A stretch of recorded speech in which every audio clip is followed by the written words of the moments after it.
रात के करीब 11 बज रहे थे। आदित्य अपने घर में अकेला था। बारिश की तेज बूंदें खिड़की से टकरा रही थी और बाहर सिर्फ सन्नाटा था। आदित्य ने हाल ही में एक नया घर लिया था। ये घर शहर से थोड़ा दूर था, एक सुनसान इलाके में। काम से थका हुआ आदित्य सोने की तैयारी कर रहा था और तभी उसने लाइट बंद की और एक अजीब सी आवाज आई। वो चौंक गया। आवाज बाहर की तरफ से आ रही थी। पहले उसने सोचा शायद ये हवा की आवाज हो, लेकिन आवाज बार बार आ रही थी। उसने हल्की रोशनी में खिड़की के बाहर देखा, लेकिन कुछ नहीं था। धीरे धीरे उसका दिल तेजी से धड़कने लगा। अब ये आवाज और पास से आने लगी। आदित्य ने हिम्मत करके दरवाजा खोला।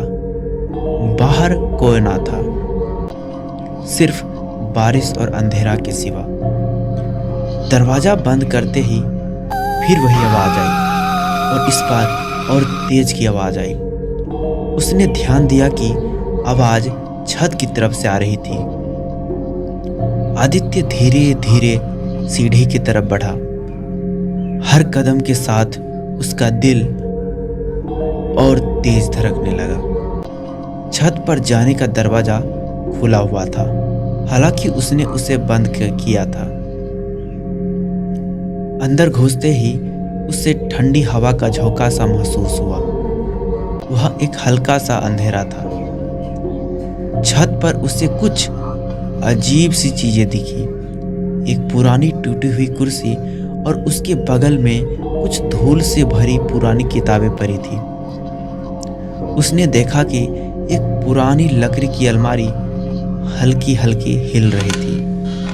वो अलमारी के पास गया, हाथ कांपते हुए उसका दरवाजा खोला।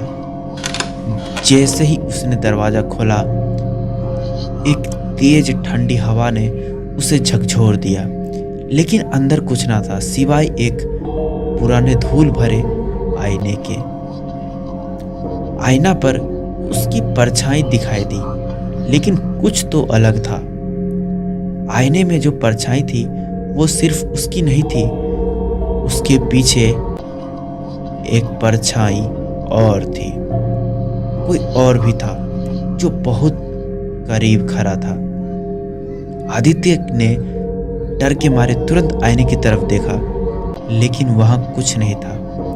उसने अपनी सांसें रोकी और पीछे मुड़कर देखा, पर वहां भी कोई नहीं था। अब उसकी धड़कन और तेज हो चुकी थी। वो जल्दी से छत से नीचे जाने लगा, लेकिन अचानक लाइट चली गई। चारों ओर खरा अंधेरा और सन्नाटा छा गया। आदित्य की हर सांस उसकी खुद की ही आवाज बार बार महसूस होने लगी थी। तभी एक धीमी आवाज उसके कानों में पड़ा। तुम अकेले नहीं हो, तुम अकेले नहीं हो। आदित्य चौंक कर इधर उधर देखने लगा। कौन है यहाँ? लेकिन कौन कोई है नहीं यहाँ? था। उसकी घबराहट और बढ़ती जा रही थी। उसे महसूस हुआ कि कोई बहुत पास है, उसकी हर हरकत देख रहा है। आदित्य ने किसी तरह अपना फोन निकाला और फ्लैश लाइट ऑन की। उसकी आंखें सीढ़ी की तरफ मुड़ी, जहां एक धुंधली आकृति खड़ी थी। वो आकृति धीरे धीरे उसकी ओर बढ़ी आ रही थी। वो पलक झपकते ही गायब हो गई। आदित्य ने डर के मारे दौड़कर अपने कमरे का दरवाजा बंद कर लिया, मगर वो आवाज फिर आई। दरवाजे के पीछे वो आकृति अब और नजदीक थी। आदित्य ने डर के मारे बिस्तर के नीचे छिपने की कोशिश की। मुझे छोड़ दो, उसकी मेरे सांसें पीछे क्यों पड़े हुए हो? रुक गई, लेकिन उस सन्नाटे में उसकी हर धड़कन सुनाई दे रही थी। फिर अचानक दरवाजा अपने आप खुल गया